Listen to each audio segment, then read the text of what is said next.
Okay, welcome back to our second tutorial. What we're going to have a look at now is insert and send effects and global effects. Okay, so we've got three things that we're going to be thinking about. There's different times when you use each of these, but again, insert, send, and global. Now, within each of the tracks, we can actually see there's a button here that says send, and so that's obviously going to highlight how we're going to use our send effects. I'm going to start with insert effects. Insert effects affect the track that you insert them into. So if I come to my lead vocals here and click at the top here for my gain reduction, it brings in a compressor. I'm just going to dial in a light vocal setting. It's going to automatically change that.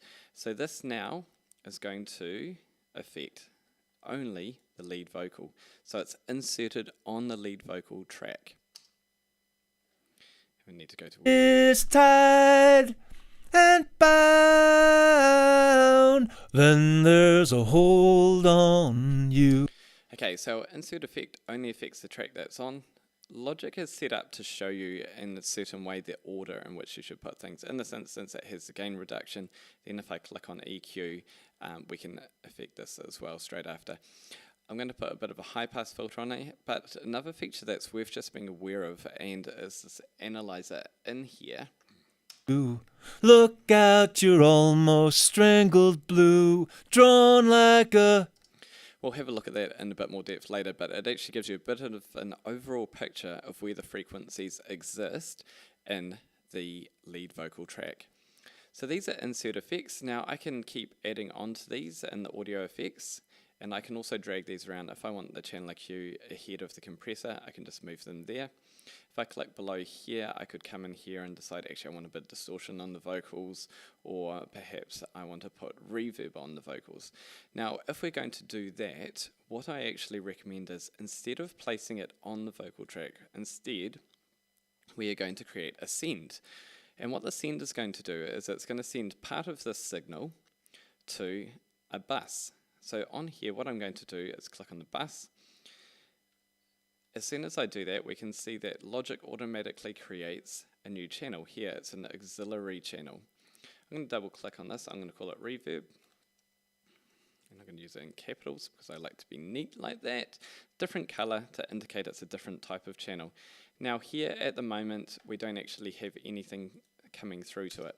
So if I hit play, we don't have anything. I'm just going to set up a loop up here.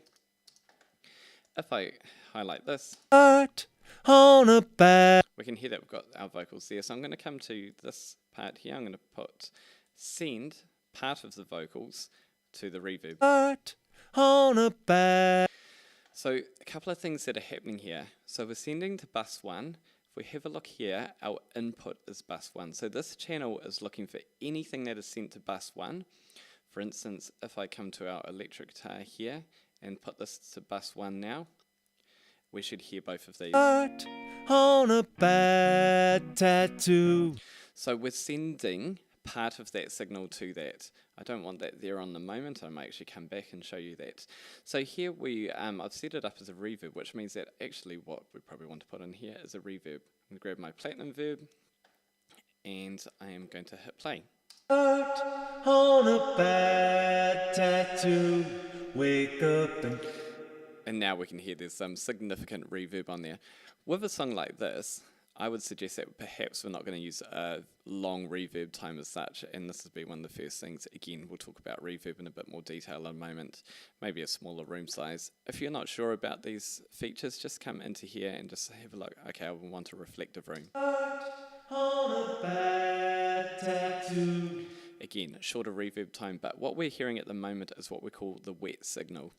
So the wet signal, as indicated in here, is the signal that is sent from the vocal that is affected. Okay, so the signal we're hearing is purely the signal that has the reverb on it.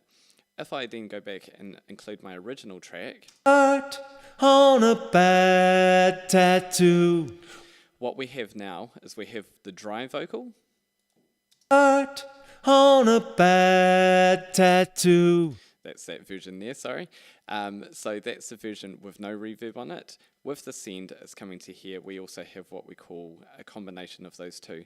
What this allows me to do by having it here as opposed to in here is first of all, I can adjust this volume very, very easily. I go, oh, that's too much reverb. Art on a bad tattoo. So I can actually adjust it to a level that I'm comfortable with. The second thing is, if we're using a reverb, what we're aiming to create is a space. Now, if you've got a band playing in this space, you're not going to have different reverbs on different instruments. Ideally, you're going to have the same reverb for each instrument, but now we can actually control how much of each instrument that we send to that. So I'm going to put my electric guitar. Art on a bad tattoo.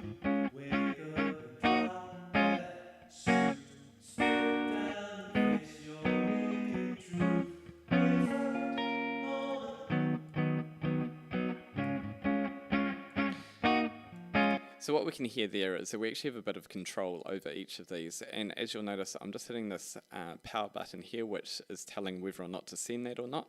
So we're controlling all of our reverb really should be contained in one channel if possible. It is better to do it on a send channel where you can actually control the overall sense of space within that room.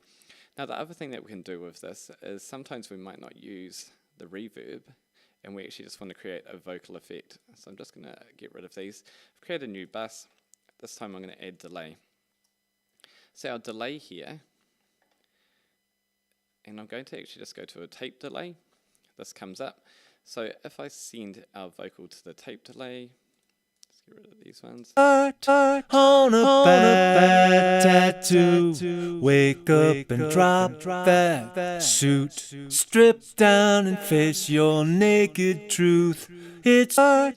Now, at first you'll say, well, that's terrible, it sounds horrible, and there's a few more parameters that we'll have a look at to play around with this. But actually what we're doing is we're allowing ourselves a different opportunity. Reverb has something that we call a long tail. So it's adding a tail to the sound, it's adding that reverberation. Whereas a delay is simply a repetition of the sound, which means that sometimes it is a better effect to use where it doesn't interfere with the sound so much. Art on a bad tattoo. So there we can hear how it affects it in a different way, and again we'll go into a bit more detail with that. So we've had a look at our insert effects, which are here, our send effects, where we've sent part of the signal to a new track that Logic is very conveniently created for us. Now we're just going to talk very quickly about global effects. I am going to say to you to avoid global effects where you can. And the reason is a global effect is something that affects the entire mix. So this is our stereo out. All of this is being routed from our output to our stereo out. So when we have a listen, any effect I put on here is going to affect everything. So if I put an EQ on here and drop out these frequencies, on a bad tattoo. Suddenly we've lost the bass end of this. Okay. Yes, it can be useful for controlling it overall, but that's a process that is actually the next step called mastering. And again, you can do this at this stage, but I'm just going to say that what we want to do is make sure all of this is working to create the sound in here. It looks like they've got a inverb in here. If I put this on as well, on a bad tattoo. You can hear that overall it doesn't sound very good. We don't have a lot of control over how this actually affects the overall mix. So this is called global because it affects everything. Insert only affects the channel.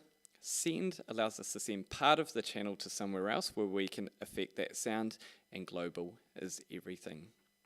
That ends this tutorial, and we're going to have a look a bit more at these effects and how we can use them creatively.